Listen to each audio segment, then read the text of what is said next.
Hey everyone, स्वागत है आपका फटाफट रिवीजन सीरीज के अंदर। आज का टॉपिक हमारा है चैप्टर 4 का नेशनल इनकम फाइंड आउट करनी है इससे एक्सपेंडिचर मेथड से। तो चलिए हम चैप्टर को स्टार्ट करते हैं। सबसे पहले हम यहाँ पे फॉर्मूला लिखेंगे। एक्सपेंडिचर मेथड का फॉर्मूला क्या है हमारे पास? मेनली हमारे पास चार तरह के एक्सपेंडिचर हैं और चार तरह के हमारे सेक्टर होते हैं। तो हम सारे सेक्टर के एक्सपेंडिचर को हम क्या करेंगे, ऐड कर लेंगे। तो हमारे पास एक्सपेंडिचर मेथड से क्या निकल जाएगा, नेशनल इनकम निकल जाएगा। तो मेरे पास खर्चे कौन कौन से हैं? सबसे पहले हमारे पास प्राइवेट, फाइनल, कंजम्पशन, एक्सपेंडिचर, ये सारा खर्चा जो हाउस होल्ड करता है। दूसरा गवर्नमेंट,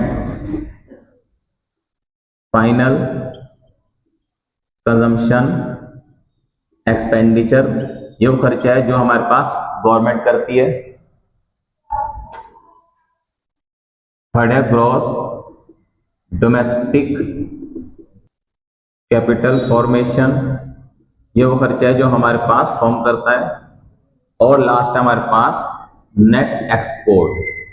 तो जब हम चारों खर्चों को मिला देंगे तो हमारे पास से नेशनल इनकम निकल जाएगी एक्सपेंडिचर मेथड से।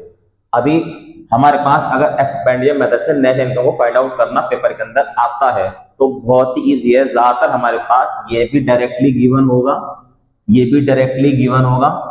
और अगर ये डायरेक्टली गिवन नहीं है तो हमें पता है नेट एक्सपोर्ट कैसे निकल जाएगा हमारे पास, एक्सपोर्ट माइनस इंपोर्ट से। तो एक्स से एक्सपोर्ट है, एम से इंपोर्ट है। लेकिन हमारे पास क्वेश्चन कहाँ अटकेगा, वो अटकेगा ग्रॉस डोमेस्टिक कैपिटल फॉर्मेशन से। तो पेपर के अंदर जब भी हमारे पास एक क्वेश्चन आता है एक्सपेंडिचर मेथड, तो सबसे पहले आपको क्या करना है, सबसे पहले आपको इसका फॉर्मूला लिख देना है। 1 नंबर आपको फॉर्मूले का मिलेगा। अब अगर हमारे पास gross domestic capital formation directly given नहीं है तो हमारे पास ये दो चीजें गिवन होंगी जिसको मिला के क्या बन जाएगा, gross domestic capital formation. Gross fixed capital formation and inventory investment. कभी कभी ये चेंज इन्वेंट्री चेंज स्टॉक के नाम से भी आ जाएगा। तो ये कैसे निकल जाएगी, ये निकल जाएगी हमारे पास closing stock minus opening stock, यानी closing inventory minus opening inventory. तो इन्वेंट्री इन्वेस्टमेंट निकल जाएगा।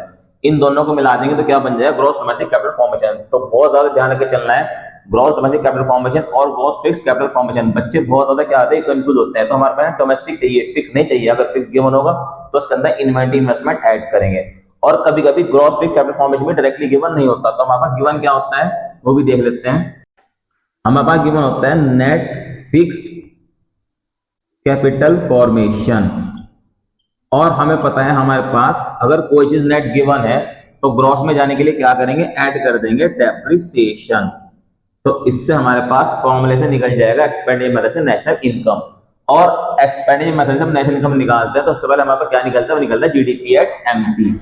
अब पहले हम जीडीपी एट एमपी निकाल देंगे, उसके बाद जो भी हमारे पास एग्रीगेट पूछा वो एग्रीगेट फाइंड आउट कर लेंगे। उसके बाद हमारे पास यहाँ पे ये पूछता है कि इसके कौन कौन से स्टेप हैं, मतलब हमने कौन कौन से स्टेप के जरिए से फाइंड आउट करा है एक्सपेंडिचर मेथड से नेशनल इनकम, यानी step to be taken to find out the national income by expenditure method. Important है, हमारे पास 3 मेथड है। 3 मेथड के आपको क्या करके जाना है, स्टेप करके जाना है और प्रिकॉशंस करके जाना है।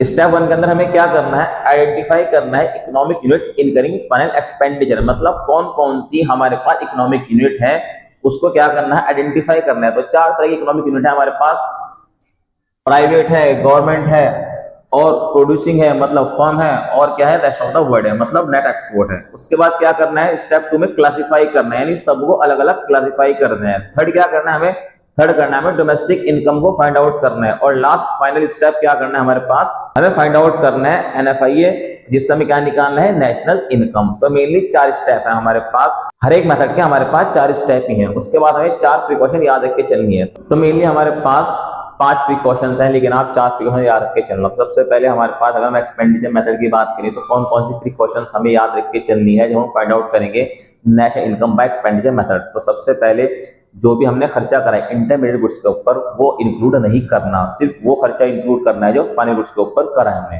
दूसरा, हम अगर कोई भी परचेज करते हैं सेकेंड हैंड गुड्स तो उसके ऊपर हमारे पास जो भी खर्चा हुआ है उसको इंक्लूड नहीं करना, लेकिन हमें परचेज जो हमने किया है सेकेंड हैंड गुड उसके ऊपर जो हमने कमीशन दी है, उसके ऊपर हमने जो भी ब्रोकरेज दी है उसको इंक्लूड करना है।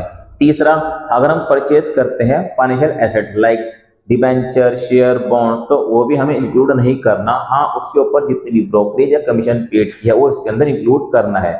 उसके बाद हमारे पास जितनी भी ट्रांसफर पेमेंट है वो इंक्लूड नहीं करनी। And last expenditure on own account production को इंक्लूड करना है। तो ये थे हमारे पास 5 प्रिकॉशन जब हम फाइंड आउट करते हैं एक्सपेंडिचर मेथड से नेट इनकम। तो हमें याद रख के चलना है, मोस्ट इंपॉर्टेंट टॉपिक है।